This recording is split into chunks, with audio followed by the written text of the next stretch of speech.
Well, welcome back to another Saturday Night Live here at DT Coy. Hopefully, you can all hear me all right.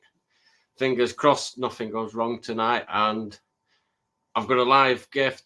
I've got a live guest sat in the background. But before we even go any further, before you all start saying what the in hell's this, yes, I wanted to keep the beard, but because of the industry I'm in, there's a new health and safety law that come out in 2020, but because of COVID, they relaxed it. And now we all have to have a fitting for an airtight mask, so you have to be clean shaven. So it's had to go as a temporary measure. But apparently, I look about 12 going to the live guest that's about to come on. He's probably laughing in the background because I'm concentrating on cameras. But without further ado, I shall bring him on now. Oh, I have to lean forward a minute. Evening, Phil. Hello. Don't start having a go at me for being a bit younger now. Oh dear. What does everybody think of Dave's younger brother? But drop it in comments, see what you think.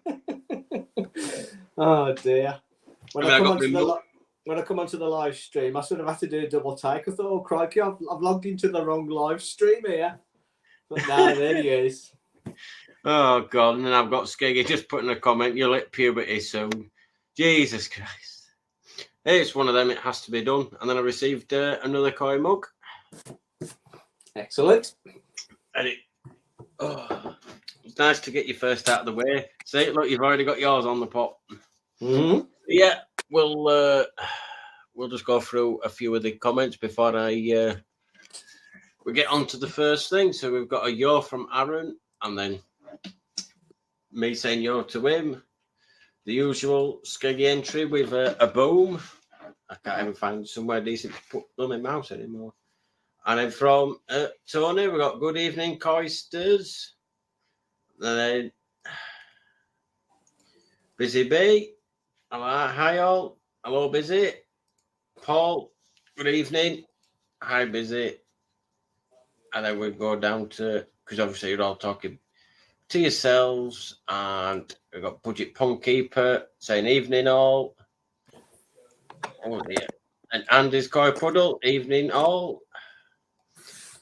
Cossie Coy, good evening DT, and good evening all. Good evening to yourself, sir. So yeah, the topic that we were discussing, I think last night, was because there seems to be a few more people now trying to get into the hobby. So I'm sort of trying to aim this live show at the people sort of getting into the hobby, because obviously it can be a scare fest with people and like, oh God, I've got to have this, I've got to have that, and it's one of them, and it Phil, you've got to try and keep everything basic and then slowly build off of that and learn your experience that way, haven't you? Yeah, absolutely. Because there's so many different ways, isn't there, into the hobby, and you know what your first pond can be and what you keep in it. It's interesting to know where everybody started. Well, luckily for me, because I've just went not big, but the pond that I've got now is my first ever pond. The only bits I've changed is my filtration as time's gone on to get better and better filtration to build up to the point that I've got now. So it's one of them, because I think you start off with one of them sort of hexagon sized ponds, didn't you? I think, or something like that. No, my very first pond, so I'm going back sort of 30 years now, 30 odd years. My very first pond was one of these preformed plastic, sort of roughly like a figure of eight pond that you get from most garden centres, aquatic centres, that sort of thing. I think it held about 500 gallons max. And the whole point of it was just to be a bit of a sort of a wildlife garden in the garden.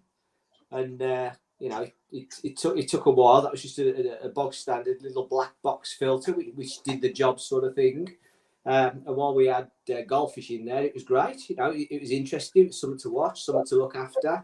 And then we made the mistake of putting a couple of koi in there. And as you know, you put a couple of sort of 10 centimetre koi in, and in the 3 months' time, they're about 20 centimetres. So that was really what sparked us. We had to dig that up and dig a bigger pond. But we had one of those sort of octagonal stand-up ponds that are absolutely brilliant for keeping a small amount of fish in. And for your first pond and for quarantine tank or a growing on tank and stuff like that, they really are pretty good. And again, you can just sort of get away with using a little black box filter. Yeah. But as you know, as we all know, as soon as you start really appreciating koi, then you want to buy a few more koi because there's so many varieties out there. And then the next thing you know, you've got a JCB in your back garden, you're digging a big hole, aren't you? Well, that's if you can get access with with a digger into your house or through like you've got an alleyway where it can get down. Mine, I wasn't going to get one through house because I don't think my partner would have liked it. She didn't even like. She didn't even like me using the colander that I used for the last video. She had to go at me for that if you've watched it. Mm-hmm. But I did get fed that night, so it was all right. It's all right. I just want to do a bit of extra filming. Just if people are just skipping a bit, I'll just do it. And then she caught me, didn't she? Like, oh dear. Right. Yeah. I'm leaving that in because it was just too funny not to take it out again. Well, that's it, yeah. Colanders, funnels, sharp knives, scissors. I think we've all been caught out pinching stuff out of the kitchen drawer, and then I suddenly realised your partner's standing behind you, watching you doing it, and face like thunder, rolling pin ready. Well, it could be worse. Like you've got yours as the director, so you've got to be a bit more cautious with what you pick up to you. Yeah. It was easy in the early days when I was doing it all myself, but. Yeah, God bless her. She doesn't mind much. Well, it's one of what were it? I can't remember what I was going to say now. It's all gone overhead. But yeah, like we were on about, is it your forever pond that you've built now, or do you wish to try and get it a bit bigger than what it is? Mine? Yeah, yours. No, not my forever pond. No, it's it does us while we're here, sort of thing.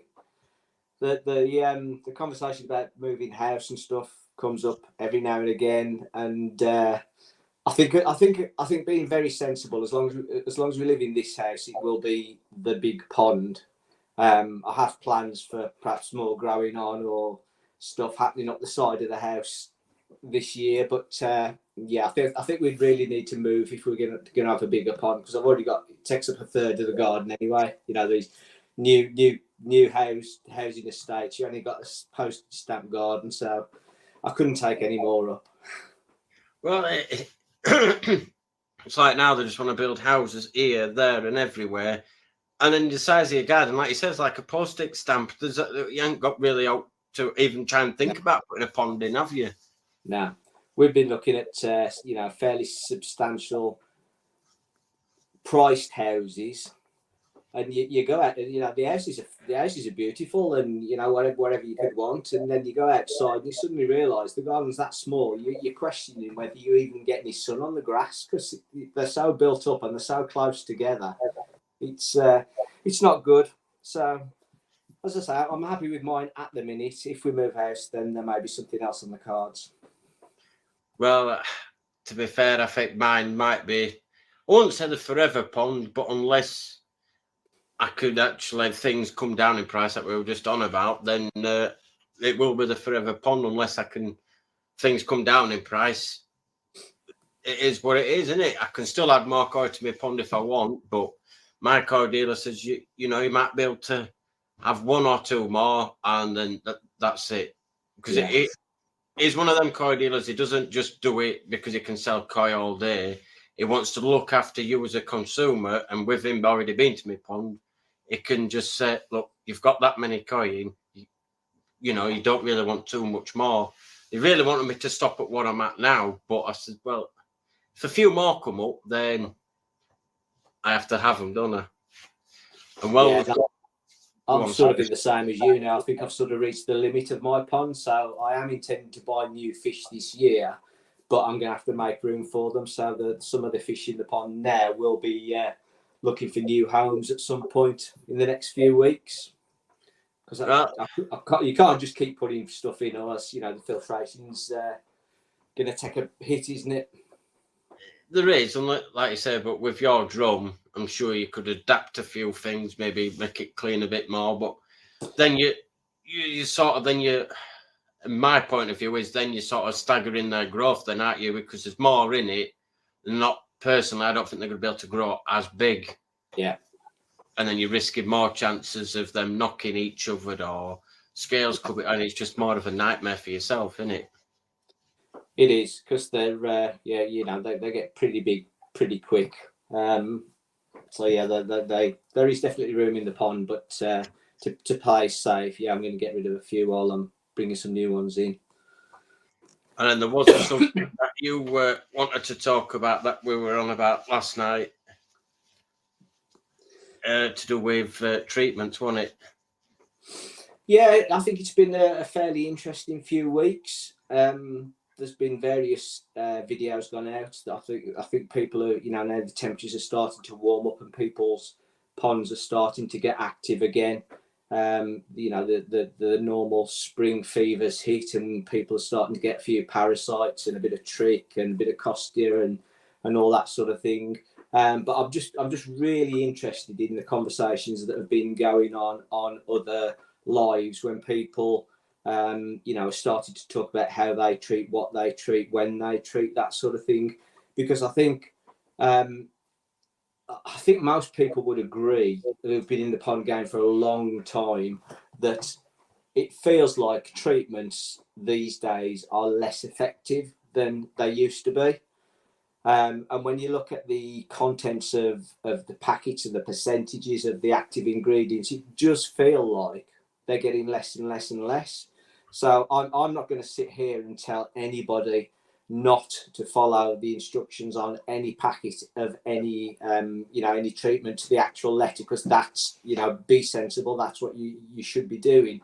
But through experience, through other people, through people more experienced than me, I play about with my treatments in the same way as other people do.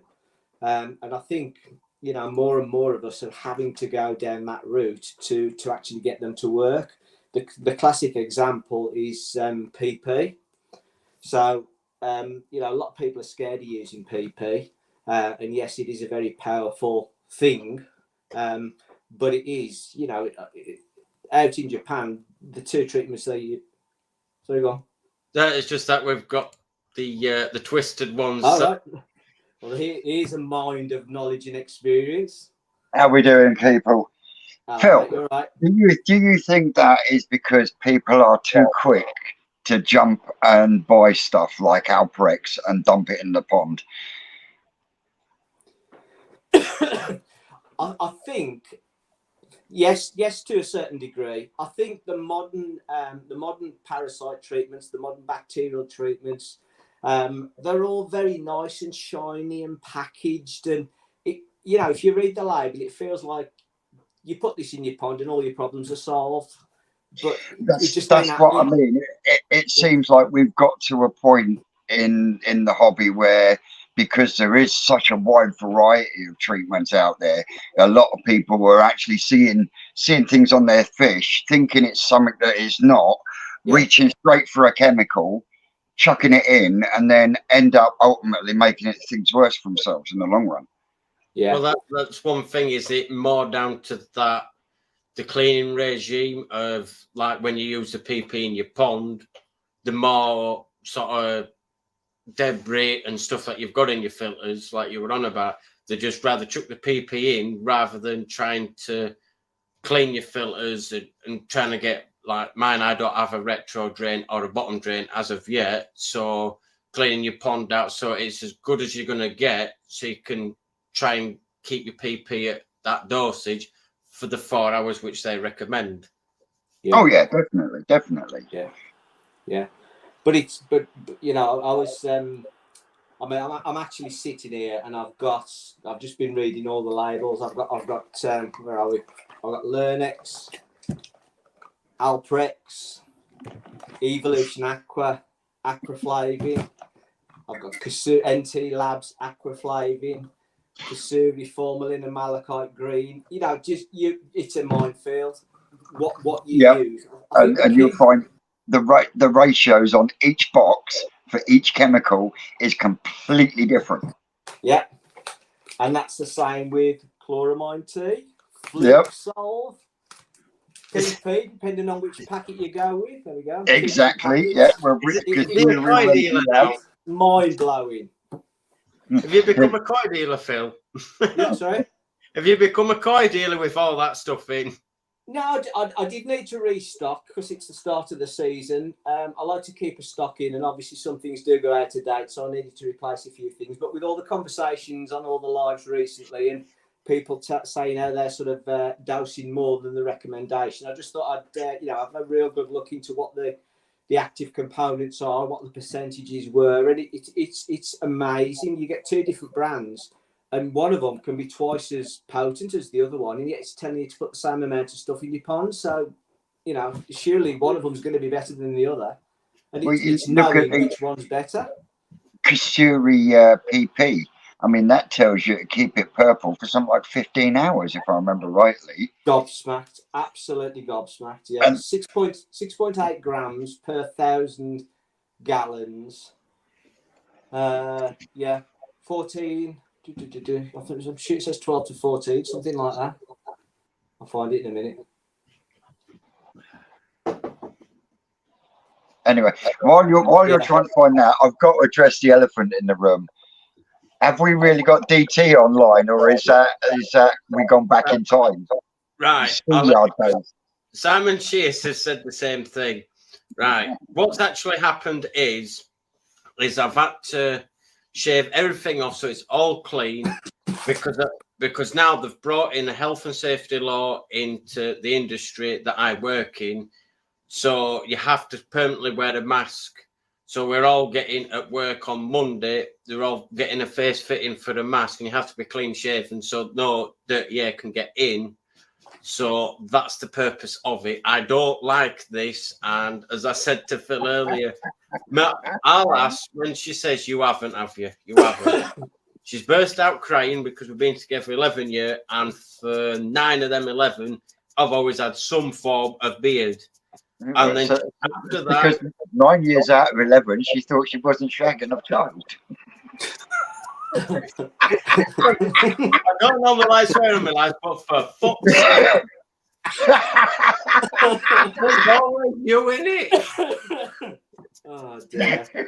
But yeah, it will definitely be coming back because I hate this. I don't like it myself because now I probably have to get the ID out just to get sig papers, and if I want alcohol in the shop, I'll have to get ID out again. Brilliant.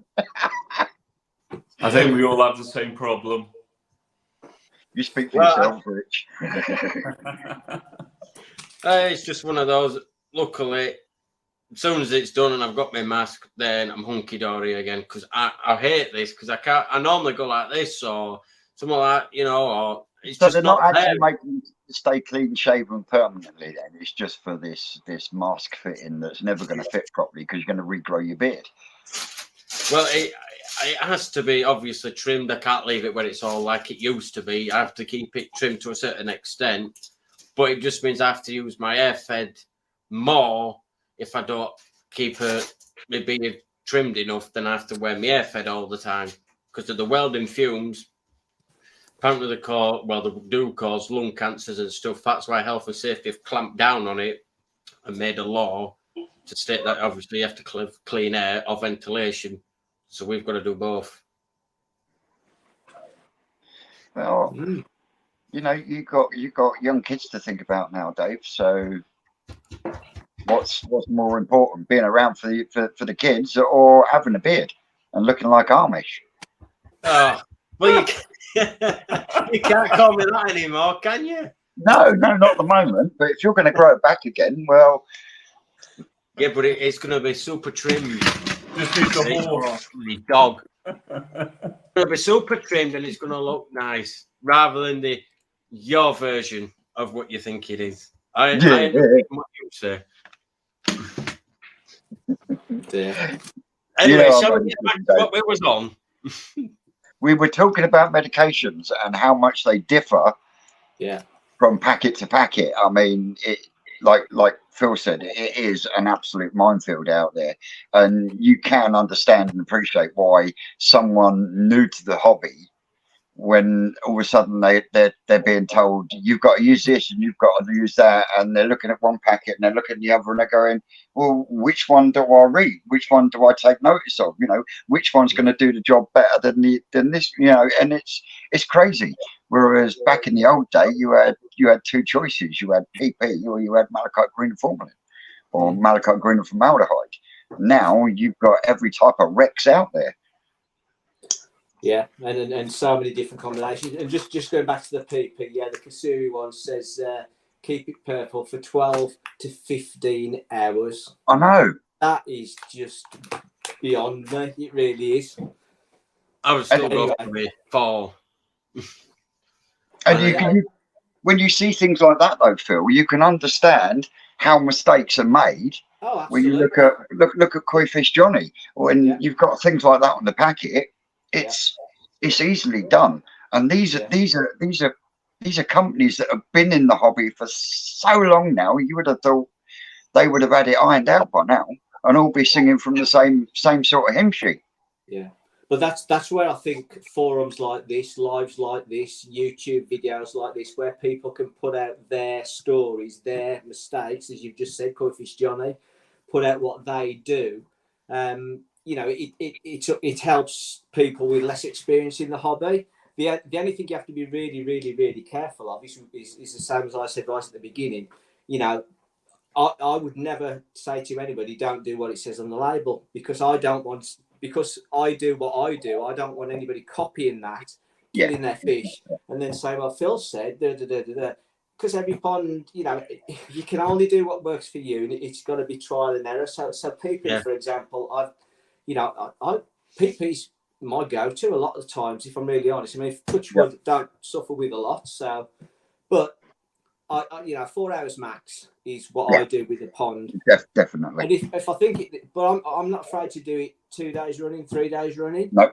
You know, it's not like you read the packet, you put in for 12 hours, and you see your problem solved. That's the end of day, and then you know nothing improves, and then you wonder what to do next. I'll go out and buy a different packet or something and put that in, and that sort of thing, and that's what I mean. You end up chemical on top of chemical, and then you wonder why your water turns to shit. Absolutely, yeah. But yeah, as I say, I did this as a bit of an exercise for myself because I was just interested in all the comments. But yeah, anybody new to the hobby, it's a bit of a minefield. So YouTube video is absolutely fantastic. Joining the Koi Club, you know, if you're that way inclined, just people that have been in the hobby for a long time can really save you a lot of pain and heartache and money. Well, yes, but the YouTube side of things is a double-edged sword, really, isn't it? True. I mean, it's all right for people to say, well, fair play for coming out and being honest, but you've got another complete half of the audience that do nothing but tear the shit out of you for being honest. Yeah. So, you know, what do? Do you then be honest and continually take flack, or do you then conform to the norm, which is why I keep and then I hope you're taking all this in, Rich. But this is what this live's more about. It's trying to, you know, bring things to the basics for the newer people coming into the hobby, so they can sort of, like you said, with YouTube and stuff like that, with errors that we have done, to make sure new people don't sort of make them sort of errors.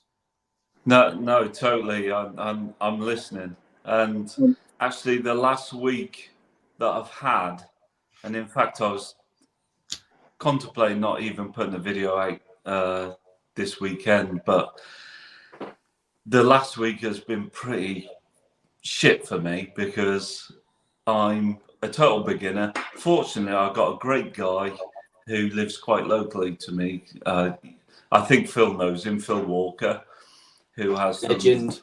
Yeah, he is a legend. He's got some amazing fish, and he has been a great support to me.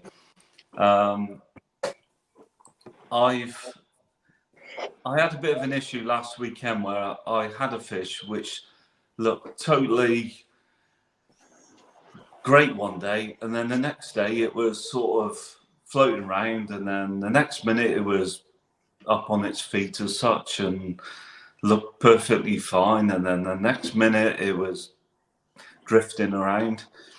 And he came round, he did some, he tested all my water, which was pretty much bang Where on, it needs to be. which I thought. We did a scrape, we found a couple of flukes, and he advised me on that. And I thought the world was ending because I'm a newbie, and I thought, flukes, Jesus Christ, the world's ended. You know, Yeah. What do I do? And to be fair, if he wasn't there holding my hand, I probably would have thought, my Christ, I'll just leave it. I had some treatment in the garage, which I bought some time ago, and I can't remember the name of it. It's quite a well-known make. I could go and get it. We put that in, and everything was great. And when I put the treatment in, I was thinking, my God, are all the fish going to start floating to the surface? You know, I measured the pond, length, the width, the depth. I made sure everything was bang on, which I questioned myself 100 times. And I put that in. And, you know, I look at the fish every day, and they look, all bar one of them looks great. And I've had conversations today, actually, as recent as today. You know, the weather's been good. I took all the covers off, and I spent some time in the garden, looked at the fish, watched the fish. Nothing looks untoward. But this one fish just doesn't look right. So, Phil Yeah, but Walker, the temperatures are going up and down like a yo-yo at the moment still, aren't they? Yeah, and this fish, it's only a Tozai fish, the one that I'm talking about. The other ones are a bit more mature. I haven't got giants of fish by any means, but the one fish that I've got is a Tozai. But yeah, it needs fattening up a bit, but it just doesn't look right. But all the others are brilliant. So I thought, right, I'll do it another treatment, double it up. And I heard some on Koi Talk Live or whatever it was in the week, saying the treatments, like you guys have just discussed, is some of the treatments, you know, are they what they should be, or are they half measures, etc. So I thought, right, I'll bang another one in. I've just been out and checked the fish. Everything seems so fine, but I have put a double treatment in. But yeah, just going back to the subject, it's a nightmare for beginners because, you know, I walked into this. I've had ponds in the past years ago where I've had orfs, miracarps, and all that. I've never tested water. I've never done anything special. But this, now I've got koi. It's like I'm watching YouTube, and as I said on previous videos, it's frightened the hell out of me because people are talking about all these different things. I'm thinking, shit, you know, if they got problems, what chance have I got? But, you know, I think you just got to put things in perspective. And there was a guy at a dealer in Stoke called Pen Koi, who Andy from Koi Pond Lifestyle goes to. Yeah. I spent a bit of time with him, and he said, keep to basics. Don't try doing anything stupid or anything different. Keep it to basics. And I thought that worked well for me, and that's what I've been trying to do, if I'm honest. Yes. And, you know, we can all go and spend as much money as we want on everything we want, but it doesn't make it any better, I don't think. No. Kiss. Keep it simple, stupid. That's it, innit? It's just keep things simple, and then obviously if you're wanting to then, like you say, you get more koi, or like me and Phil were on about, you gain that a bit more experience and you add more koi, and you think, right, well, I'm on sort of the borderline with this filter. Should I upgrade, or you know, should I just keep the amount of koi I've got? And it's choices like that you choose to make yourself. And I think that's the first basic mistake people make. And it's not necessarily the consumer that makes the mistake. I think the consumer will go for advice at a retailer and they'll say, I'm thinking of having a pond. It's going to be about this big. What do you recommend? And they will say, how many litres, gallons have you got? 2,000. And they'll say, oh, you need this. And the filter and pump they sell you is for 2,000 litres, gallons. It's not necessarily for what you need for the fish, all the other bits, you know. And I'll be honest, I made exactly that mistake. And it probably cost me hundreds and it was only with, as Vince says, the death can. I went out and bought. Yeah, you say that though. I call them death cans because that's just personal experience from them. But there are plenty of people out there that have ponds that work absolutely perfectly fucking fine on them. You know, there's quite a few YouTubers that use them. I know Ron at Westcliff Koi Pond, he uses one and it water's fine. Yeah. And see, they use one. You know, so you know, it's one of them things. It's all about the individual pond and all about the individual koi keeper again. Absolutely, yeah. And it's your fish and how they behave, I think. And again, I'm no expert, but the minefield with medications is just the same on YouTube for information. Yeah, I've got two of these death cans, and I watched a video from AMC the other day. Pressure filters. We've got pressure filters. Pressure, yeah. But that, you know, I'm quite happy with what I've got, but I'm sure, or maybe not sure, some people have seen that I've got an Easy Pod ready to go, and I've been a bit lazy with it, to be honest, over the last week or two.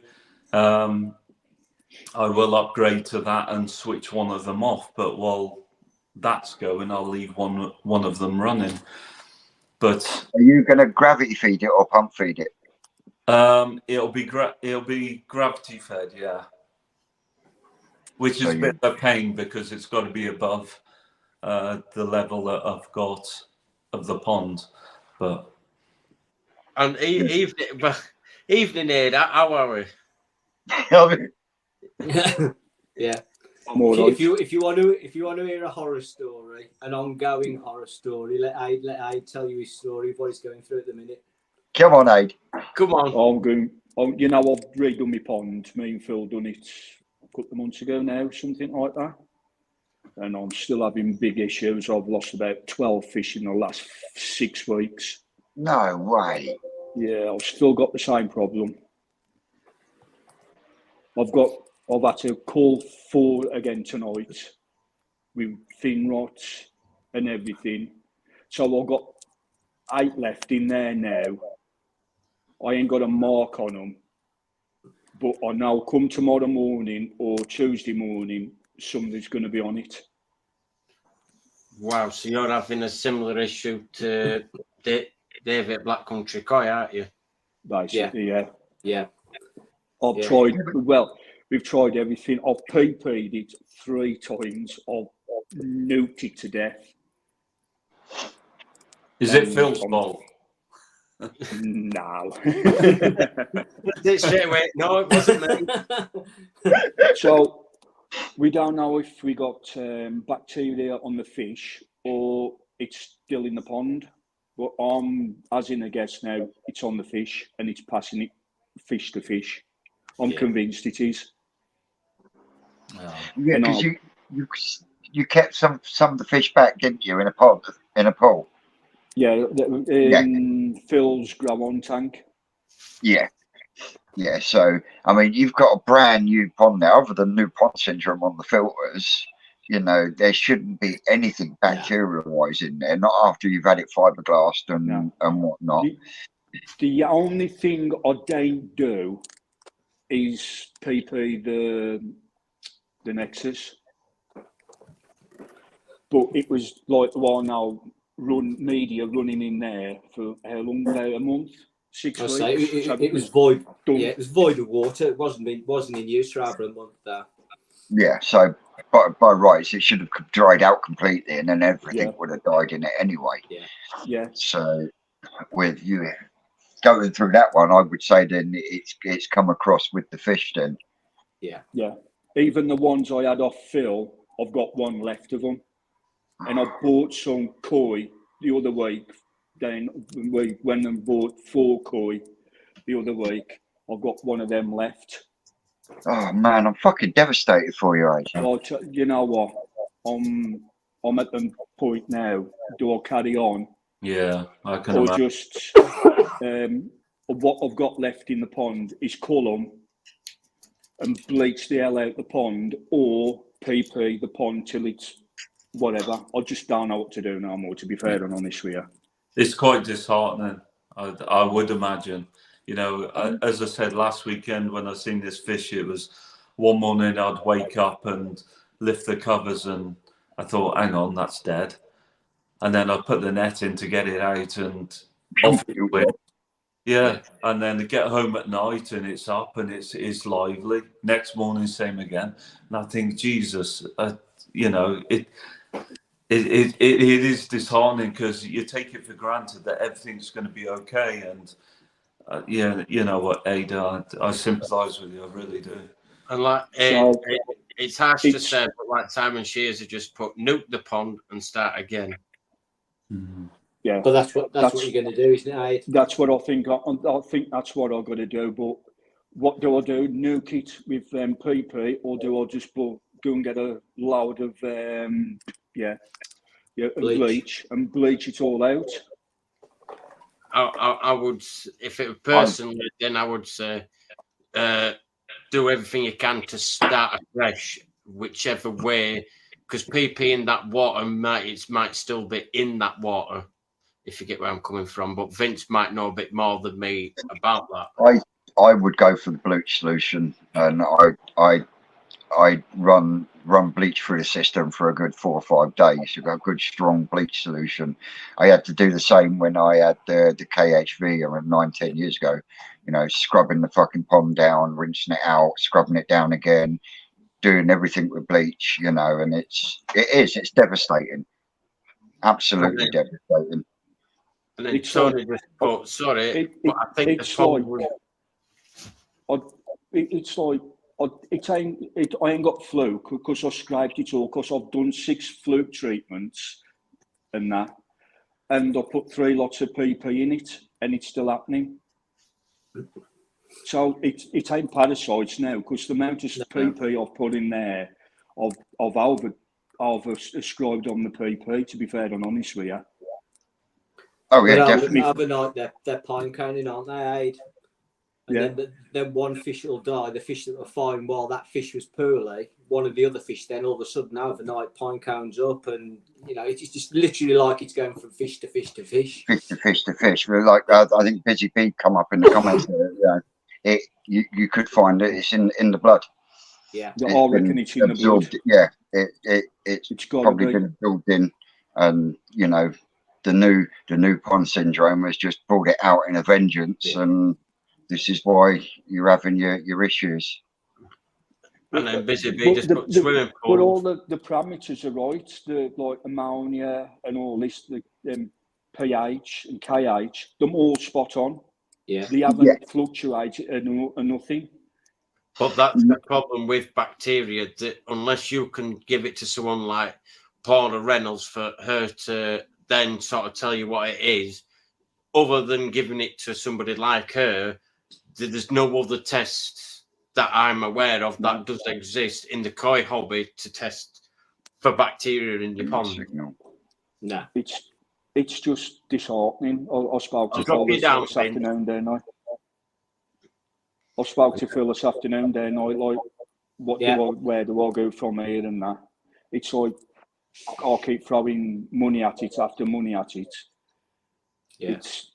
Where do you go, like?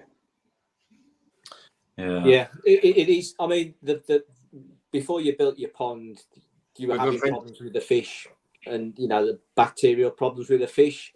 And obviously, when we took all the fish out of the pond and put them in the quarantine tank, we salted them, treated them, and they were looking okay, weren't they, when they were in the quarantine tank? But as soon as they've been let loose again, which is what I think that, you know, spent hours contemplating this. It's got to be in the fish. Yeah. I think your new pond is absolutely spot on. You know, as you say, your water's beautiful, the flow rates, everything is spot on, but it's already in the fish. It was already in the fish before we took them out of your original pond. Yeah. So there's just no getting rid of it, as you say, unless you get to a pooler and you start, you know, all the treatments of injections and stuff, which is going to take you into hundreds of thousands if you can get hold of the antibiotics as well. Yeah. And we all know that story. Yeah. And just a question for me: can these things lie dormant? Well, yeah, it can be, because I don't even know where I got it from. It just started this time last year with a tan shell I got, and the back end was red, and from that day on, I've had nothing but trouble. Right. I've thrown that much treatment at it. You know, I could open a bank account. I can go and buy the shop. Yeah, been there, mate. You know what I mean? But to be fair and honest with you, I put 3 doses of PP in. It has picked the fish up because it was all on the bottom sulking.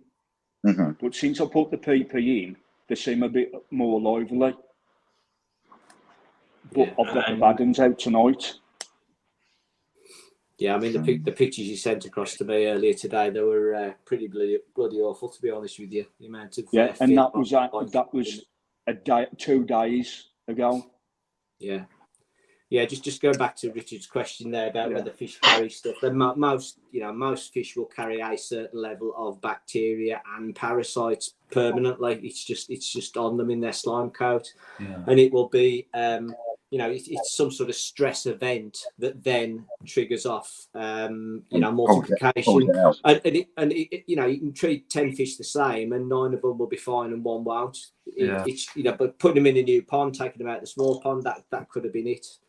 But yeah, it's. I think there's only one way out of your predicament, Aid, in my humble opinion, and I think you're going about it the right way.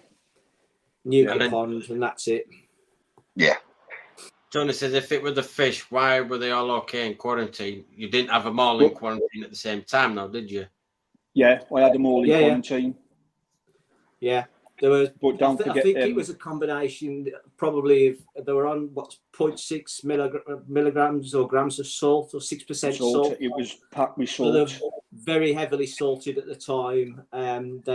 We'd done treatments on them just to, bring them back into health. I think they were just happy in the quarantine tank, if that makes sense. I think they were sort of reached a stable level. Then as soon as we loosed them back into the big pond, it just.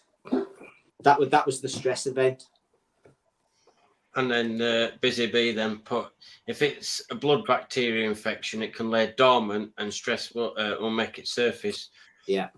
It's one of them. It's like with anything with your flukes, your trichodina, or any parasite in your pond, when the immune system is low, like it is now, and you've got the temperature fluctuations, and if one koi goes that little bit, hasn't got enough, then it allows the parasites to come in, and that's when you start seeing your fluke signs and this signs. I must have bought, when I was buying my koi, I could have bought a dodgy one, anything like that. What's bought it in, and it's been in there since day dot. It's one of them. You just don't know, do you? No. And I'll do my cleaning. I think that's where I'm at now with mine.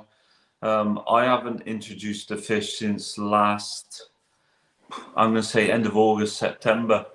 And I got to be honest, up until this week, I haven't had a microscope. I've never done a scrape. So I'm, again, as a beginner, I bought a microscope, and I'm going to do my first scrape tomorrow myself, other than Phil Walker, who came and did some for me.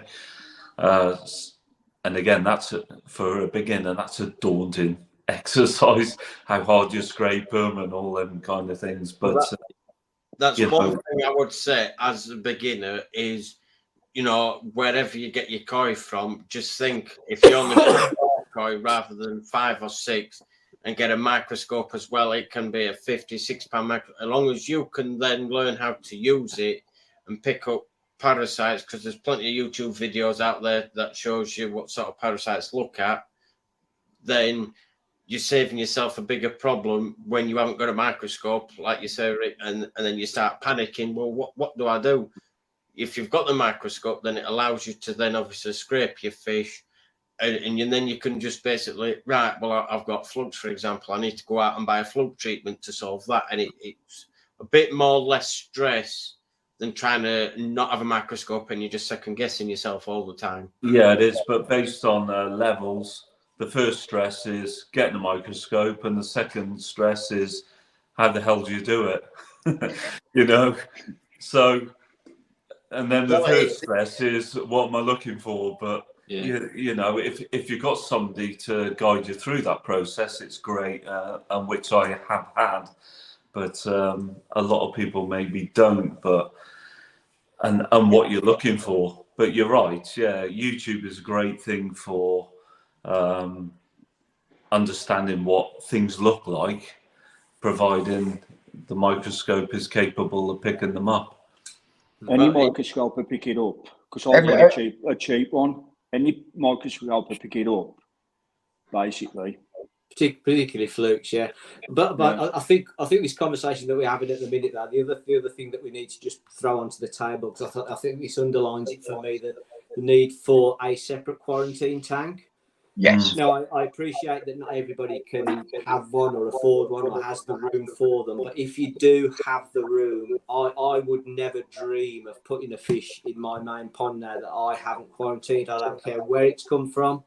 It still goes into my quarantine tank for 4 to 6 weeks, and it's on salt. And sometimes I'll treat with FMG, just as a precautionary measure. But the thing I'll do day after day after day for that 4 to 6 weeks is watch that fish and watch it closely.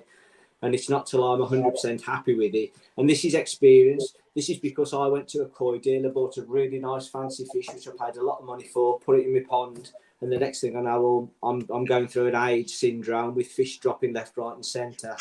It's if you can't afford a quarantine tank, then as a bare minimum, I would suggest doing a PP dip before you put anything in the pond. But quarantine tank to me, sorry, or a salt bath. Yeah. Just do something to, it is a bit of a lottery. Some dealers are better than others. Everybody claims to have the best quarantine procedures and processes, but you still hear stories of quite reputable dealers having outbreaks of this, that, and the other. So, yeah, if you can afford to do it, if you've got the space to do it, because it doesn't have to be anything special. It's a big container that holds water at the end of the day. That's all you need.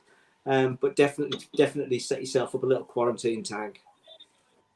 I think from again, I'm talking from a beginner's perspective, and hopefully there's people watching this that think, my God, what are these guys talking about, including myself. A salt bath. What is a salt bath?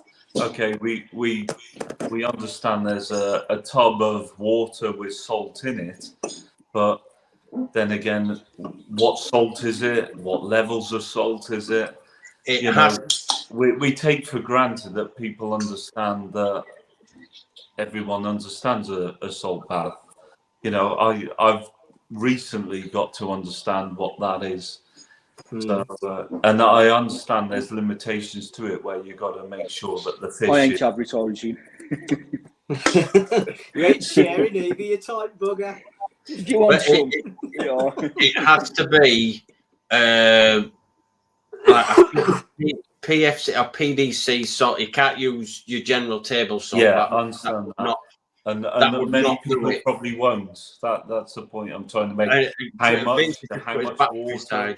How long do you leave the fish for? Because obviously you don't want to leave them too long and cause them other problems by sitting in the salted water.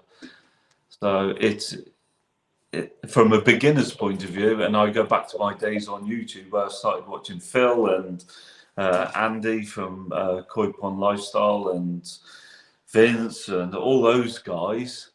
Oh, thanks, you're on my life, but cheers for not saying me. Cheers, mate. Goes without saying, Dave. Phil lives closer to me, so I got a problem there. And he's bigger than you.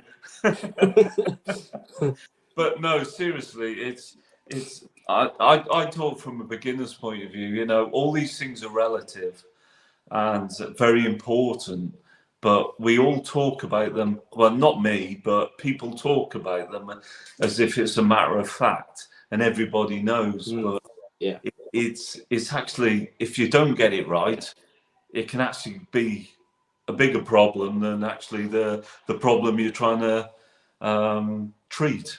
Well, the with the PP dip on the one that's already in the liquid, it shows you on the back how many milliliters of solution you need, and if I believe rightly, it tells you how many minutes. Because Gaz did it with his fish that he got from Wakefield Koi, and it's on his video how he does it. Not saying that's the right way or the wrong way, because everybody does things slightly different to the other. Like Phil says, that's why what he does is suitable for him and his pond. Like what I do might not suit what Phil does.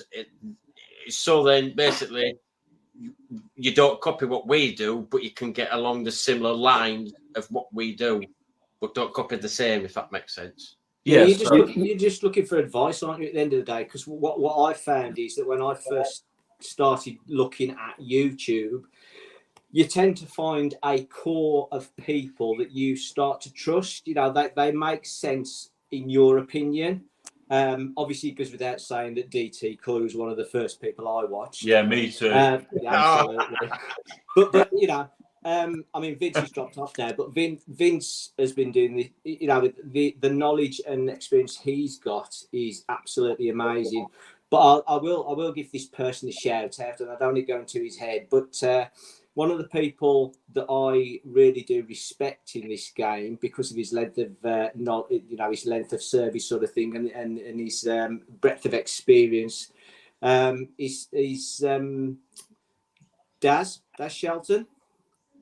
So, you know, I mean, it was in the comments, but he's gone a bit quiet, so I don't know if he's gone. That's first. Yes, Skeggy Koi Pond. I mean, you know, Skeggy Koi Pond basically he's a, you know, he sells koi stuff anyway, so you expect him to know his stuff. But I started going back through his sort of back catalogue of videos, and I'll be really honest with you. I actually was watching one of his videos this morning because I ran out of dechlorinator. So I remember him doing a video on how to use sodium thiosulfate, because I bought a bag ages ago and never did anything with it. So I was watching his video this morning, step by step, how to make your own dechlorinator with sodium. And even for me as an experienced koi keeper, first time I've ever done it. So to be able to go somewhere and watch a bloke doing it and giving you all the measurements and how-tos and stuff, it's you know, it just makes life a little bit easier. You know, whether you follow that to the exact detail of what they're saying or whether you sort of finesse it to suit your pond is down to you at the end of the day, but at least it's a starting point, and it's better than trying to make out some of these. I mean, some of these treatments, the instructions are just, they're beyond me. They really are. And then just while the comments, so if anybody does have any questions or they would like to answer, if you put it with people talking to one another, if you put it in capitals, it's easier for me to pull it up. I've just seen this one before it goes past. Would it have helped salting the new pond to the same as a quarantine pond to reduce the stress? Because obviously that's just what I don't think everyone watches everyone's channel, so I think it would just see what you might have done. We did it the other way around, didn't we, Aid? We reduced the. Go on, sorry, you talk. If I did salt the pond. But the biggest fear I've got when the temperatures start rising, because I haven't ticked now good temperatures yet, and I'm having problems now at 10 and 9 degrees. If I salted the pond, probably, but I mean, I just don't know. I can't say yes or no to that one. But we reduced the salt in the quarantine tank, didn't we, Aid? We got it all Yeah, out. I'll reduce that down. Before we put the fish from the quarantine pond into the pond, we got it down to 0 salt in the quarantine tank, so there was no sort of big difference. It's what it is. I've always said it in the back of my mind, and I said these fish, they've got something on them. Yeah. I've always had it in the back of my mind. Now it's put my mind at rest. I've had a rogue, and it's just wiped him out. It looks like it's just jumping fish to fish. It's what it is. It's a learning curve, but it's gutting at the same time. Were there any telltale signs from that, Aid? It was last year. As I say, I had a tan show. I think it's on one of my videos. Before my new pond, we put it down to the creases in the pond because the fouls was that big. You can make curtains out of them, basically. It stank when he drained the pond and pulled the thing back. The stench was unbelievable. So it could be. I've had. It could be anything. You can't. I just can't put my finger on it. To lighten the mood, I've possibly got a growing show possibly in the works, but I need a few more numbers to make it work.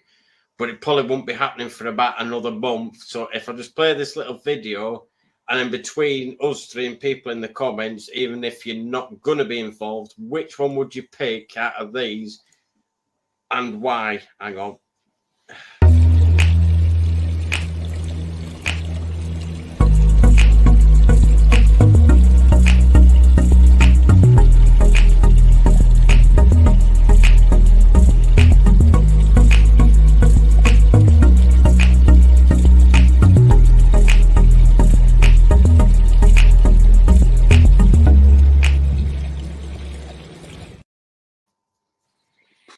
Do you want me to play that again so you get a bit more of a... I was going to go for the middle one. I'm going top left at the start. Take your pick. I was going to say there ain't really a bad fish there, is there? There's some with a bit more sumi showing already, but they all look like decent fish, decent sizes, decent body shape. Like I say, where the local car dealer just messaged me, I think, last week, he went, I'm just going to get these tent shows in. Would you like to do a growing show? I says, well, I can put it out there and see what, whether people want to or don't want to.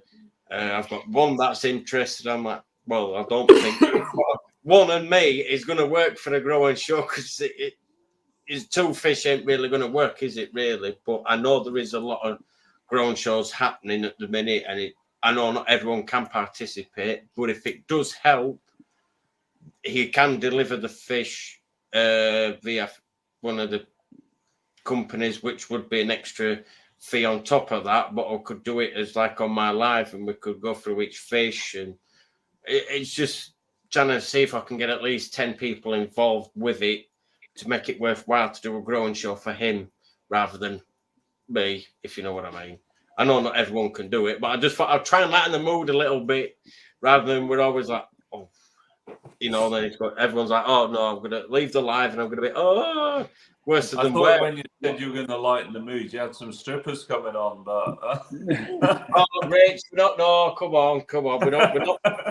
It's not that sort of show. It's a car show. That's after 10. I thought the real DT Coy was gonna burst through the door behind, fully bearded up. Don't, because I hasn't even been looking at beard warmers to make sure when I get in house, so it looks like I've still got a beard. I'm like, I'm not wearing one of those. Well, you're going to have to. I'm like, no, I'm not. It will come back. I was going to say, when I came on, I had to question who was on the live, to be honest, because... Same. Yeah, I had to question who was on the live when I see he had no beard. But I think you're better for it, if I'm honest. I look too young. Everyone that's not a bad thing. 18, no, 29. Well, that's why I have to keep going mine because they say I look too young. Yeah, you keep telling yourself that, Aid. Well, this is what I like about the Kirby, though. We all it's a bigger community, and we're all trying to help one another. And if one's got a problem, that we can all sort of try and help with, then we can do it. Like I don't know if she's watching Carol Lycett, but help with it. She's obviously got her own YouTube and that, but she was a bit unsure with scrapes. So I went over to hers because she's not too far away from me. We managed to get this fish out, and I said, right, well, if we scrape it like this, I'll bring my microscope. She already had one, but didn't really know. So I found what I needed to on my microscope, because I know what I'm doing with mine. I put it on hers and says, right, I know what's already on this slide. So see if you can find what I found. And she just went straight on it, put the slide straight on, started looking, right, yeah, I've got flukes. I went, right, that's what only thing I found. So then she went, right, can we scrape another one and I'll have a go. So I sat there with her, she did it all, and then she was happy as Larry. And she says, you know, it's one of them. That's what I try and enjoy, is if somebody says, can you help me? If I can be of service and they're not far away, then I'll try and help. Well, that's what it's all about. Then it's helping each other. Everything's a bit scary when you do it for the first time. But if you've got somebody that's done it before there, holding your hand, giving you a guide, you know, it's better. You know, that's the best part about this koi community, is that everybody I've met is just so helpful. You know, there's so many people in our local area. And now Dave's Aids had help from people and advice and all that sort of thing. The same as Rich has from people. Everybody wants to muck in and help. So it's just, you know, all I would say to any newbies is just never be afraid to put a question in the comments. Never be afraid to sort of try and contact somebody through, you know, Messenger or their Facebook page or whatever it is that you're watching them on. Because 99.9% of the people on YouTube just want to help. You know, they pass on the knowledge. And we've all probably been, most people have been through the problems that people are experiencing. So, you know, we're not reinventing the wheel. It's the same old, if you know what I mean. Yeah. But I do think we need to go back to basics, like, with all these treatments and everything. Yeah. Personally, I think the old methods are the best methods. That's me personally, I think. You know what? Last week I was watching again. It's YouTube, and as I said, before I had my pond, it frightened the living shit out of me when I was watching some of these videos. But I was watching a video last week, and I think it was Alan Tate actually on somebody's channel, and he said, if you've got a fish that's flicking, don't panic, don't chuck treatments at it, watch the fish. It might be a fish that's just flicking because it flicks.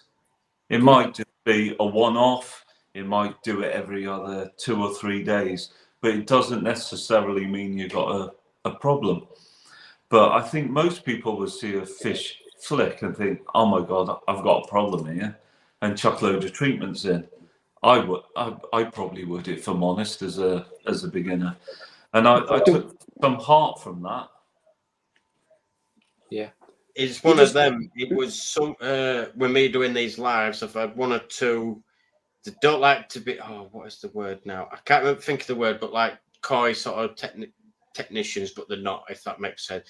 They've took the hobby to a different level for themselves because they could no longer work, and they've reached out to me and they've sort of advised me on stuff, whereas it could be something as simple as throwing food into your pond that you've just got straight out the bag, and maybe a few minutes after they've all fed, you get the odd fish flashing.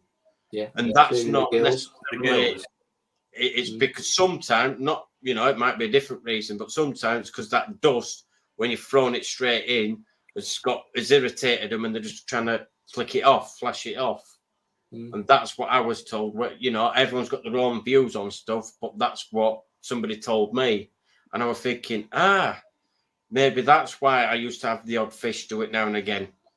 It's just chatting. And that's what I think I'm trying to say is, you know, don't take that point in time, observe it over a period of time, And if it continues doing it over Monday, Tuesday, Wednesday, Thursday, Friday, then possibly you've got a problem. But actually, if it does it on a Monday and then doesn't do it till Saturday, then maybe there isn't a problem. It's just a fish, you know, like a dog having a scratch or something. And that's a good point. You know, there's fish get an itch. They do need to scratch, but there's a difference between a fish scratching an itch and a fish flashing because it's got parasites that's annoying the hell out of them. And as you've just said, you watch your fish and you come to know your fish and how they behave. So, yeah. That's why they call us koi keepers at the end of the day, isn't it? It's because we're animal keepers. It's the same as dogs and cats and everything. You watch them, you know when they're off colour and they're they're not behaving properly, and then you can start looking a bit closer. But yeah, you wouldn't start. You wouldn't take a dog to the vets if he was a bit off his food for one day, would you? So don't bloody Lernex or whatever in the pond if you see one fish flashing once. Do you think some of these chemicals make it worse? No, how do I put it? Like, do you think we're putting too many chemicals in the pond? Different treatments in this. I think we're too quick sometimes. Yeah. I think we're a bit too quick. I try and sit back as much as I can and let the fish do things naturally, unless, like we said, they're constantly flashing, like I'd say, I don't know, every half an hour, and they keep flashing and that's when I sort of watch them more and observe them more. But I try and not put any chemical in unless I really do have to treat for something. But other than that, I try and never put anything in the pond unless it's a clay, to try and, if I do a big water changes, to try and get minerals and stuff back in the pond as a sort of the natural side of things. But personally, I think we can be throwing a bit too much in, but it's all personal choices, because what I might do, you might not do the same as me. It's one of them, isn't it? But again, does it help in the long run? Like, let's go back to what Rich was talking about with a microscope before. Though I would never dream of treating a pond without doing scrapes and without knowing what I'm treating for. Yeah. And even then, if you're a newbie and you do a scrape and you find one fluke on your scrape, even that doesn't mean you necessarily need to treat for flukes. Exactly. You don't know that from day one. You find a fluke, you think, sugar, I've got to treat for flukes. Yeah. But it's not necessarily the case. It's getting to that understanding of your fish and understanding of when you need to sort of intervene and give them a little bit of a helping hand. But I still keep coming back to quarantine the hell out of everything before you put anything into your main pond. And just always do a scrape. Just always make sure you know what you're treating for. Don't just because the fish are flashing, don't go and shove a load of Lernex in or whatever it is, FMG. You don't know what you're treating for. Yeah. So you're like going back to, say, a PP bath, and Vince was saying about a PP bath. How much PP do you put in, like, your blue bowls we got? How much PP do you put in there? Like, is it 1 gram or 2 gram or 3 gram? Or it normally. That's what you was on about, wasn't it, Rich? How do you find out what to put in? Exactly. You know what I mean? Yeah. I know that goes back to the beginner confusion.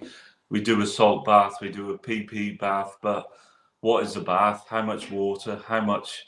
I know Dave said it should be on the bottle, but on salt it generally isn't. And it is very, I think you don't want to harm the fish any more than, you're trying to treat them to make them better, not worse. I know, because it were on Gaz's koi pond, and he actually showed you the label. It tells you the exact dosage. I can't remember if NT Labs, the liquid PP stuff, and it says it actually on the bottle for the amount of literage that you've got per how much PP you need to add into it. And it should always tell you on what packet for what recommendations. But with the salt, you're probably better off researching it, because I don't personally use salt. I'm not for it and I'm not against it before anybody starts jumping on me. it's do the research to regard your salt and probably have a salt meter and stuff like that, because I'm not the best one to answer that because I've never put salt in my pond. So, Well, I was scared to put salt in my pond. I was scared to put PPP in my pond. But out a lot of the treatments, I'd rather use PP all day long and salt now. It ain't as scary as what it's made out to be. Yeah, you have got to be careful all day long. But with salt, you can put whatever. You know yourself if the fish are going to curl over or not. Yeah. but it's one of them, if you're a bit like trying to think of Richie, you're probably better if you are wanting to salt to have a salt meter or some form of way of knowing how much salt you've got. Oh, in yeah, your you definitely pond. need a salt meter. You can't just put salt in a what's it? Because I done a salt bath. I put so many grams in there. My fish went white and I thought I better get him out. And he was all right. I put him back in the pond within a couple of seconds. He was fine. Mm. And I don't have a salt meter then. You know your limits. It's like everything else. Like Vince has just put there, Rich, this is only his view. Personally, use 3 grams Yeah. of salt per gallon of water for a salt bathing or bathing. Yeah, I'm nodding my head because Phil Walker told me that last weekend. Yeah. But it's one of them. The only problem is, and I'm included in this, I don't have a quarantine set up. I can't afford to run the extra electric to try and have a little quarantine or grow on tank outside. And the only thing I could do is use a PP dip or a salt bath. But with me, this ain't against any other koi dealer there. I personally only use one koi dealer who I've trusted since I've built my pond. And I always go to him, and I've never had a single problem. I'm not saying that anybody does have a problem with their own dealers. I'm just saying that that's my own view. I use one dealer and I stick with him. Yeah. To be honest, I think that's great, but I could be put my neck on the block here. But can anybody actually guarantee that no fish that comes from anywhere into your pond has a problem? No. Has a potential problem? No. I don't think they can. No. No. It's just who you personally build your trust up with. Yeah, of course, there's a trust. It all goes on the trust, but it doesn't eliminate the risk. No, you're absolutely right. There's no guarantee. Well, it's like if you buy a cat or a dog, ain't it? You don't know you can buy it off the best breeder, but it's like everything else. You take your chances, don't you?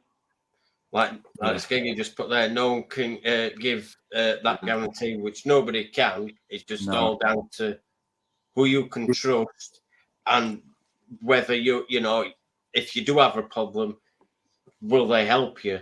Whereas mine have, like, I can say, I don't know, I've got this problem. I can shoot straight up to him and say, right, I've got this problem on. I found this. Right, and he'll say, right, this is the product I've got on the shelf. I recommend that one. And then I'll obviously go, right, there's the money, right, and take it and come straight back. Yeah, going back. But I think back to the point, I don't think anyone can guarantee. Doesn't matter who you buy from. Yeah. And with their best intentions, you know, I'm not knocking anyone. The best intentions, I don't think anyone wants to sell you something that is poorly or infected. So I think everyone gives the best intention to give you a healthy fish, but it doesn't necessarily mean that there is something there that might create a problem. And then going back to my original point some time ago, can these things lie dormant? You know, can it lie dormant? Absolutely. For 6 months, 12 months when things heat up from September last year to April, May this year, when temperatures are starting to rise again. They've cooled down from September. They're going back up April, May eventually. Does that start then kicking in something that's laid dormant? I don't know. Well, I don't the answer. Well, you're mated anyway now, aren't you? Your pond's at 15 degrees now, isn't it? Yours. Yeah, mine is now. Yeah. So now, technically, if you've got any issues, it'll be on. I don't know. You should be sort of seeing problems with your fish. Anything over 15, I could be wrong, but it sounds to me like you're going to be all right anyway. Yeah, I'm talking in general, to be honest, not just about my fish. I'm talking in general. It's all. I think someone once told me, even though, like, as soon as you do a scrape at the beginning of spring and whatever else, oh damn, I've got a big fluke problem. This is only what I've been told. Whether that person's right or wrong, I don't know. Is that sort of certain parasites lay sort of dormant in your pond, and when it reaches a certain temperature, they become a bit more active within a certain temperature ranges, and with them ranges, your koi ain't.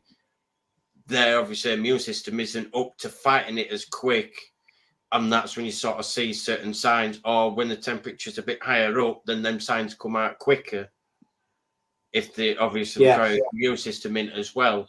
Yeah, as the temperature rises, the parasites get active quicker than the koi's immune system develops to counteract them getting more active, which is why most people, if they're lucky enough to be able to heat their pond, because you can absolutely regulate the temperature, like anybody that's in an unheated pond for the last 3 months has seen the temperature going up and down and up and down and up and down and up and down. Whereas if you can hold that temperature steady, I mean, this year, for example, I only went down. I fully intended to give my koi a proper winter this year, but I got down to 14, and then everybody started having problems with koi and things, and it stopped at 14. I'll be really honest with you, but I will go up to 14 and a half. I'll go up to 15. I do it so gradually that the koi's immune system can started to work more effectively. So it's just something that you can do if you can afford it, and if you can't, you are very much reliant on the weather, aren't you? But that becomes more important than to keep your pond covered, conserve the energy. Take the covers off in the day when you got. I mean, it's been a beautiful day today, but even on my pond now, I've been out to put the covers back on tonight because it's going down to 4 degrees or something apparently. So the thing is, with my pond being half in ground and half above, that say that we get up to say 13, 14, mine might creep up to about 10, but then when it drops off on a night, mine might even drop by 0.5. Mine sort of try to stabilize itself because it's half in and half out. I didn't insulate mine probably as well as I should have done, because I've just put underlay and old carpet and then I put my liner in, whereas I wouldn't have done that if I rebuilt again. And that's another subject, Dave, maybe for next week, is if you did it again, what would you do differently? Because I look back and I think, my God, I did with the best intentions. I think looking back, I wish I'd done this, and this. Well, that's why I put me the shows back to every 2 weeks, because obviously with spring about, everyone's out more. I'm doing more stuff with my kids, especially on the Saturday. So I'm just one of that. I'm thinking of myself and my family, and also everyone will end up getting bored of seeing me every blooming Saturday night with this sort of face. I need the beard to cut. I've got an excuse. I need the beard. Yeah, it'll be growing back by then. Maybe by It'll be mow up next week, won't it? Yeah, we just like that. Never be dyed blonde. The time to when it starts going grey. I know. I didn't even recognise Aid. Because it's grey. Yeah. I thought it was Christmas. Oh, don't start. There's one, I don't know if he's still in the comments. He always wants me to dye my hair pink, and that's why he blooming in comments. That's a good idea. Pink or... Yeah, we should do a fundraiser for that. Yeah. I've already done that. I'm not doing that. I'm not, I love my mum to pieces, but no, for all ways to recover, I'm not doing that again anytime soon. So just going back to the heating of the pond, and but when I put my heater on the pond, it was after It was probably too late because we'd had that cold season, and whether we'd had that hard minus whatever it was, and I didn't put my heater on until probably February, I think it was. So I probably missed it. So I don't know why the heating. Well, maybe the issues were dormant. I don't know. That's why I asked the question. And then when I whacked the heater on in, I'll say February, the temperatures have gone up. And maybe that's when it's kicked into March and then given me the problem I've got now. I don't know. But there's not, it's one of them, there's no definite answer. It's just what things have gone on. And like me and Phil said, it's a lot of things are temperature dependent, and the immune system of koi needs to be certain levels before, their immune system. I think, is it 18? I think it's 18 degrees or above, or maybe 16. Not 100% sure, so don't quote me on it. Where then that's where their immune system starts being more stable to then able to fight more of your parasites. Not going to obviously. 15 degrees, is it? Because that's been bandied a lot about 15 degrees and above. I think it's one of them things that everybody's got an opinion on, Aid. Yeah, probably. It's it's all about opinions, isn't it? Between 15 and 18 is that's probably the range. Because again, every koi is different. So, but it's probably the range where they start working, most effectively. But yeah, it is what it is. Just going back to the PP dip that we were talking about earlier, just for anybody that's interested, Skeggy has actually put the dosages, and that's the dosage that I would use in the comments. So if anybody needs to have a look. If you write it again, please, and then I'll pin it up. If you don't mind, please, Skeggy, because there's that many comments. I'll spend ages trying to find it again. Hey, is your pond heated, just out of interest? If I heated my pond, the one I live with, they kick me out the house because I don't eat the house. Never mind the pond. You'll think I'm joking. I told you it's tight. I'm as tight as a duck. It's when the missus said, "Oh, it's cold in here." I said, "You don't need to put the heating on," and she said, "You're taking the piss on. You're heating fish outside." You know what? Yeah. The other week, I said I might consider eating the pond, to be fair and honest with you. And the missus said, well, at least we can put a jumper on, the fish can't. It's one of them. My personal... Has come in, has heard me about eating the pond. I've gone. It's one of them, though. I think if you don't give your koi a natural winter, it's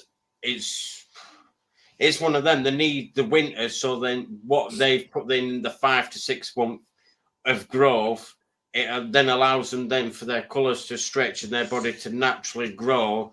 Rather than if you're always heated to, let's say, 24 plus degrees, and the koi is always growing, it's not really going to have that time for the natural, in the winter period for them to sort of allow the colour to stretch naturally. I'm not saying it ain't going to work in heated, but that's my view. Whereas I prefer to give them the natural winter and just let nature take its course. I might lose the odd few, but it's like with Tosa and everything. It's all a numbers game, and sometimes certain fish might not pull through it because the genetics might not be right, or it might just be this or that. It all depends on your quality of koi from where you get them from. But to be honest, I think we touched on this last week, and I see some comments about it's a total waste of money and all that kind of thing. It's not necessarily about trying to ramp up heat to 24 degrees. It's about trying to stabilize a temperature which allows your fish to maintain a stable environment. So you haven't got these ups and downs where they're fighting the cold or battling the heat. And again, I could be totally wrong in what I'm saying here, but for me, in my mind, it's a case of I'm not heating mine to 24 degrees or anything anywhere near that. It's about just trying to, and I was late to the party, as I said. I missed the really cold snap we had. It's about trying to stabilize a temperature, whether it's 5 degrees, 10 degrees, 15 degrees, whatever people choose. It's about trying to have that stability, so the fish aren't going down. Yeah, and just I'll leave that comment up there. So if they watch the live and they don't see the comment, PP dose for crystals is 2 grams for 9 litres of water, or in old money, 1 gram per gallon. Lots of air. Maximum dip time 7 minutes. Obviously, watch very closely and never leave the fish in the dip.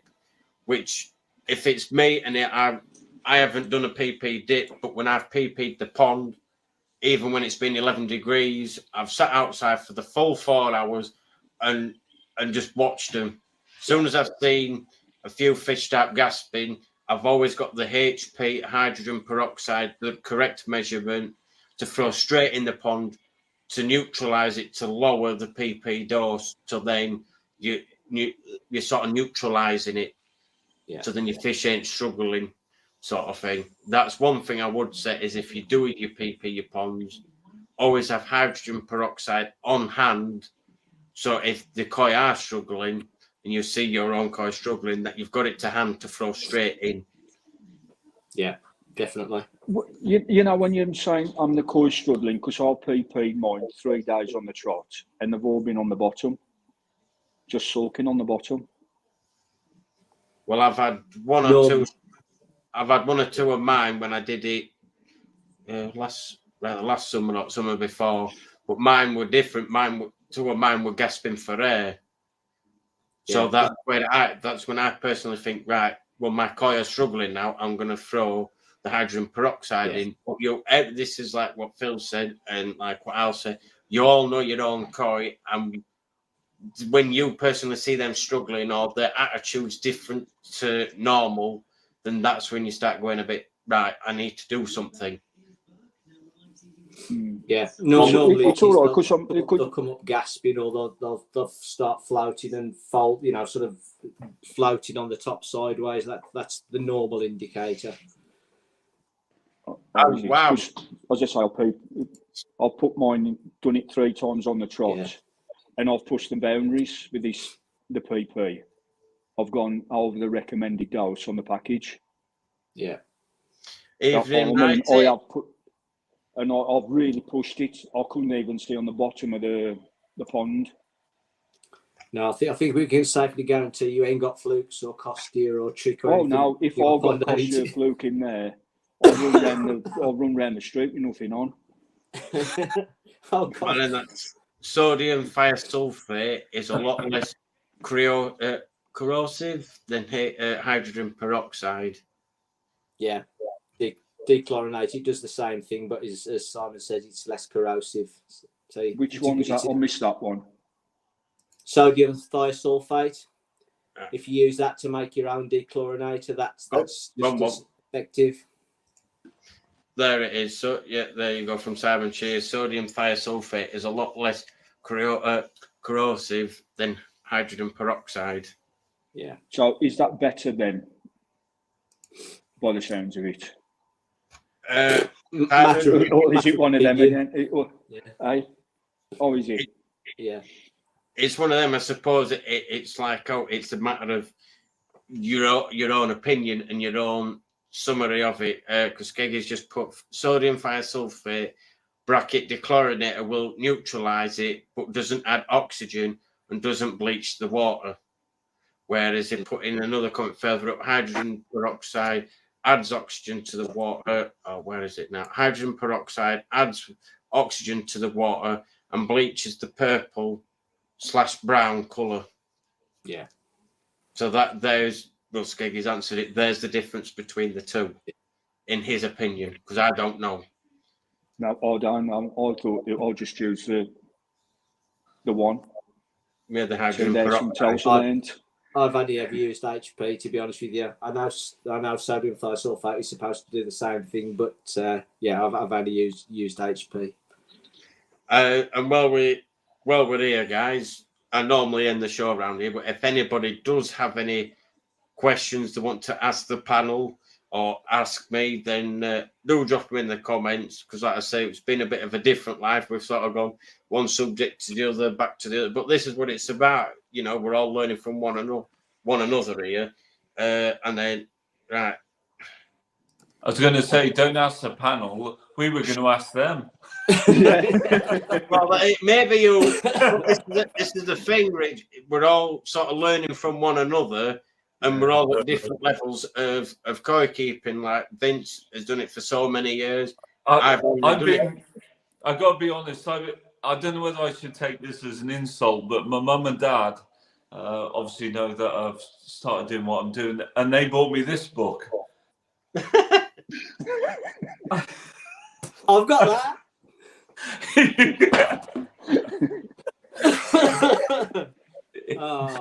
Yeah. Well, I've only been doing it for 2 years. I'm up to page 3.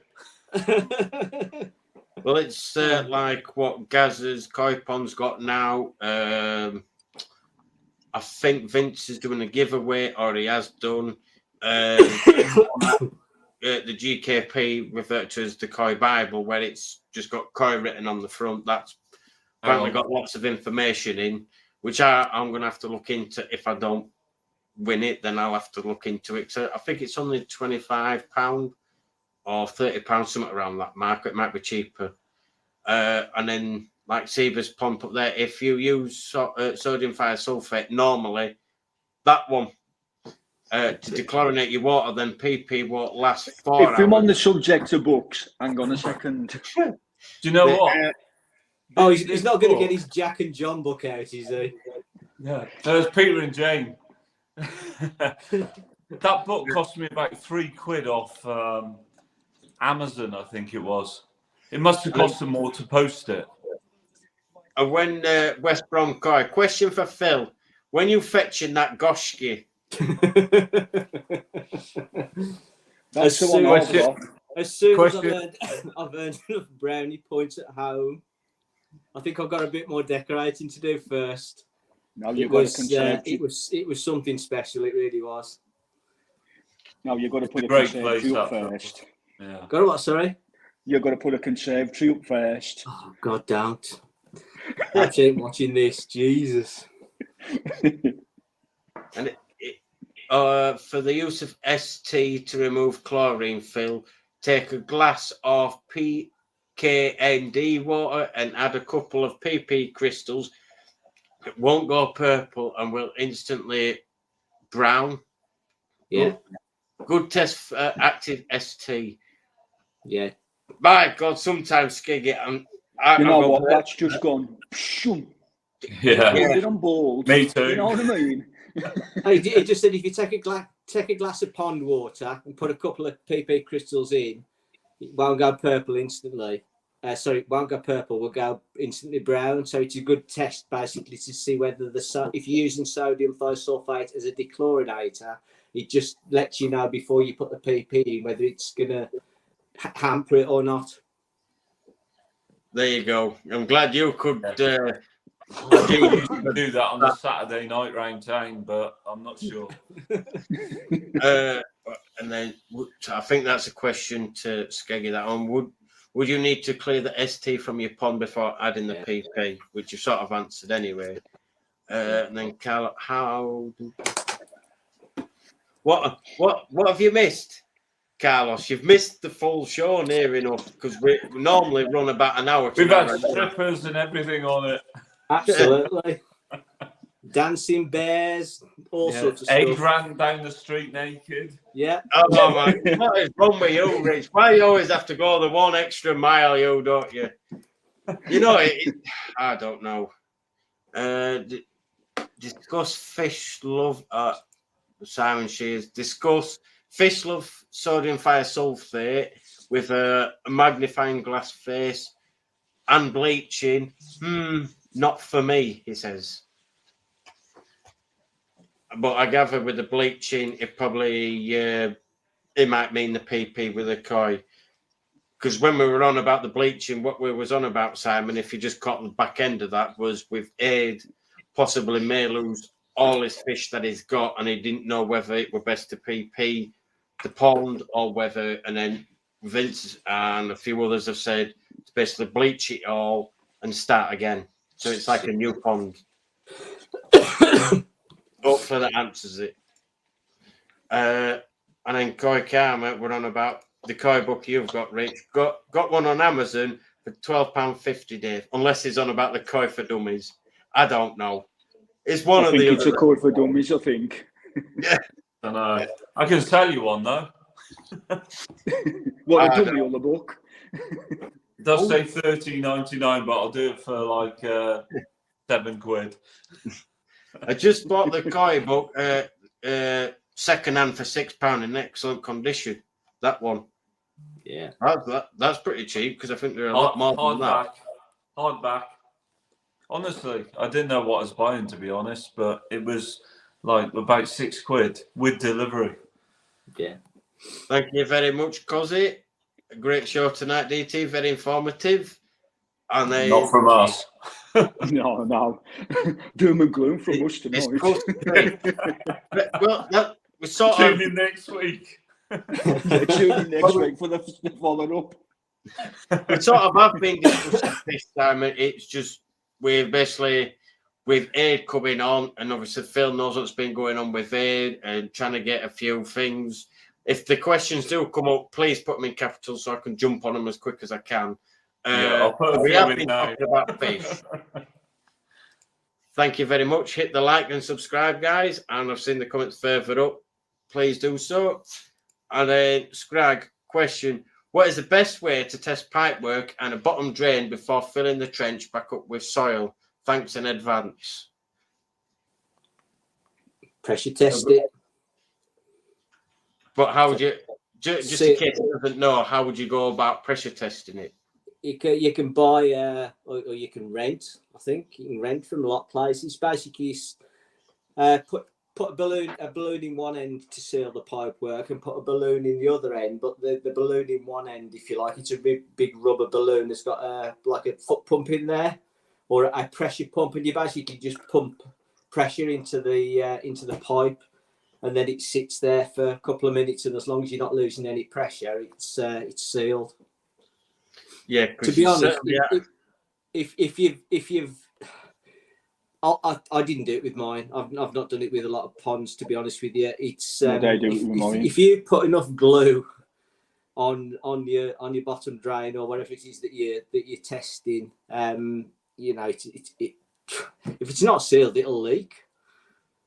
Yeah, but surely, you know, you fill it with water. Better off sort of testing it in some way, shape, or form. Because if you put your concrete in, like Vince did, and then he's put his concrete in, done everything else, and realised he had a leak, then you sort of buggered out. You luckily it wasn't his pipe work, but I think he were a bit panicky when he thought, "Damn, is it actually my pipe work? That's the problem." Or put your bottom drain in, put your run in, and put your elbow up, your 90 bend, fill it in with water and see if it goes down. Possibly, that's a good idea.